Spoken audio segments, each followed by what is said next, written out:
Carlos, tunay na ama ni Zoe.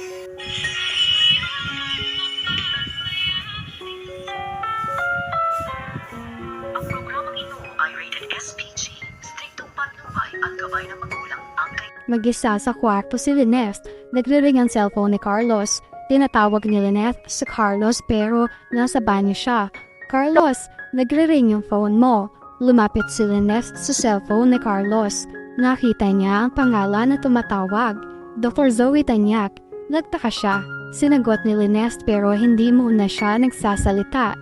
Habang si Zoe natataranta at natatakot na dahil sa sugat niya. Sabi niya, "Hello.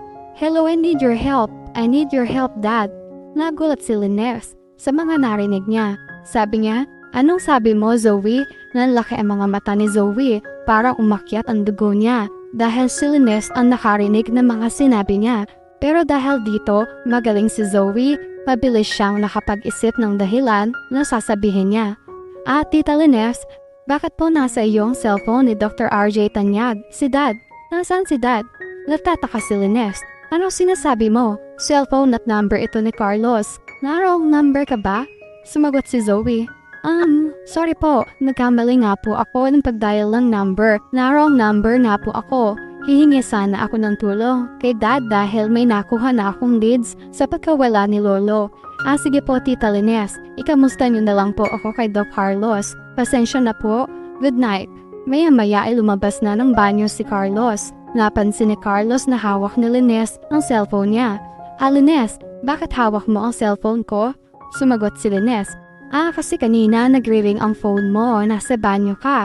Inisip ko na emergency dahil this oras na ng gabi. Nagulat nga ako kasi si Zoe ang tumawag sa'yo. Nabigla si Carlos. Si Zoe, bakit raw siya tumawag? Sabi ni Lynette, wrong number pala kasi tinawag kanyang dad. Tapos humingi pa siya ng tulong. Nagtataka nga ako hindi man naman siya anak. Akala niya cellphone number ni RJ ang nadial niya pero nagsorry na rin siya. Napaisip si Carlos sa narinig niya mula kay Lynette. Si Zoe, kailangan niya ng tulong ko. Hinintay niya munang makatulog si Lynette at sikreto siyang tumawag kay Zoe. Tumayo si Carlos papalayo kay Lynette para hindi siya marinig nito. Nung makausap na si Zoe, nagsalita siya ng pabulong. Zoe, tumawag ka raw at humihingi ng tulong? Sumagot si Zoe at umiyak. Dad, tulungan mo ako. Isugat ako. Nag-aalala si Carlos. Sabi ni Zoe, muntikan na kasing tumakas si Lolo kanina tapos nakakuha siya ng barel. Akala niya ako si Belahadja. May tama ako ng barel, Dad. Ang sakit-sakit. Tulungan mo ako. Hindi ako pwede magpadala sa ospital. Agad namang magbibigay ng tulong si Carlos dahil anak niya si Zoe. O sige Zoe, ibigay mo sa akin ang address at pupuntahan kita agad. Agad namang nagbigay ng address si Zoe. Samantala dadalawin ni Annalyn si Giselle sa ospital. Dito mararamdaman ni Giselle ang panghihinayang na wala siyang anak na kagaya ni Annalyn na nag-aalala sa ina. Namimiss niya ng sobra ang anak. Napapangiti si Giselle. Salamat Annalyn, andito ka. Patawarin mo ako kung noon nagkaroon tayo ng hindi pagkakaunawaan. Napakaswerte ko dahil ikaw ang pamangkin ko. Salamat sa pag-aalaga mo. Biglang naalala ni Giselle ang anak. Sabi niya, alam mo Annalyn, naiinggit ako kay Lynette dahil meron siyang anak na kagaya mo. Kung buhay pa sana ang anak ko, edi sana may makakasama ako dito. Hindi ako nag-iisa. Sumagot si Annalyn. Tita Giselle, pwede niyo rin naman po akong ituring na anak ninyo. Ganon rin naman po yun dahil tita ko kayo. Iisang dugo lang ang nananalaytay sa atin. Aalagaan ko po kayo. Huwag na po kayo malungkot. Naging seryoso si Annalyn. Nagtanong siya, Tita Giselle, huwag niyo po sana mamasamain. Ano po ba nangyari doon sa tatay ng anak po ninyo? Nasaan na po ba siya? Biglang natahimik si Giselle. Sa kabilang banda, sumugod si Carlos sa hideout nila Moira kung nasaan si Zoe para gamutin ang sugat nito. Si Belahadja ang sumalubong sa kanya. Magandang gabi, Doc. Sagot ni Carlos.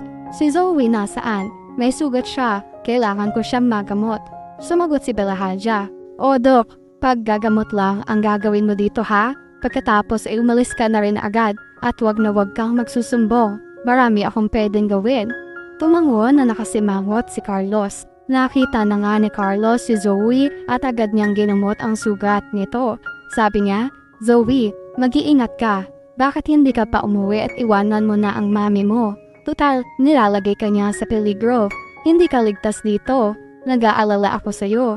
Sumagot si Zoe, "Ayos lang ako. Kailangan ko lang pagalingin ang sugat ko at babalik rin ako sa trabaho. Sigurado maghihinala sila na ang sugat ko ay dahil sa tama ng barel." Sabi ni Carlos, "Zoe, lumayo ka na sa nanay mo. Umalis ka na rito. Sa iba ka nalang magtago dahil pinapahama ka ng sarili mong ina." Samantala, napakinggan pala sila ni Moira at galit na galit siya kay Carlos. Sabi ni Moira, "Hindi porket nagpunta ka rito para gamutin si Zoe ay dakilang ama ka na." Sa galit ni Carlos, nasampal niya ng malakas si Moira. Napasigaw si Zoe at inawat niya si Carlos. Pero dahil nasaktan si Moira, gusto niyang gumante kay Carlos. Inagaw niya ang baril ni Belahaja at tinuto kay Carlos. "Ang kapal ng mukha mong saktan ako matapos kong palakihin mag-isa ang anak ko?" Sumagot si Carlos, "Kung alam ko lang, sana noon pa ay kinuha ko na sa iyo ang anak ko para hindi siya lumaki na ikaw ang kinikilalang nanay niya. Dahil walang kasing sama ang budhi mo."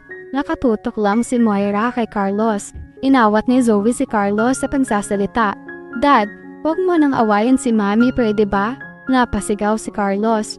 "Zoe, kriminal ang nanay mo."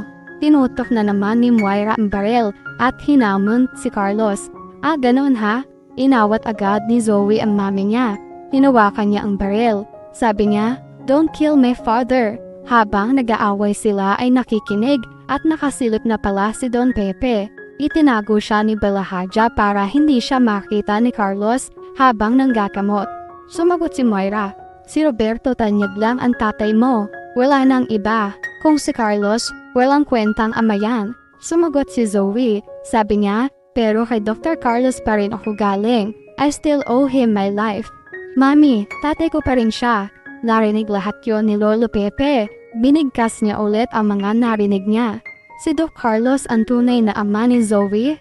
Mas mabuti pala na hindi ako nakatakas agad at pumabor pa na naging tama ng baril ni Zoe. Dahil dito, nalaman ko na kung sino ang tunay na ama ni Zoe. Mga hayop kayo, mga manluloko kayo. Pati si Nalines at tunay kong apo na si Annalyn ay pinapaikot niyo sa mga palad niyo. Ikaw, Carlos, kaya nung una pa lang hindi na talaga maganda ang kutob ko sa'yo. Kaya pala ganyan ang ugali ni Zoe dahil anak siya ng mga hayop, mga makasarili kayo. At yan ang mga pakakaabangan natin sa Abot Kamay na Pangarap.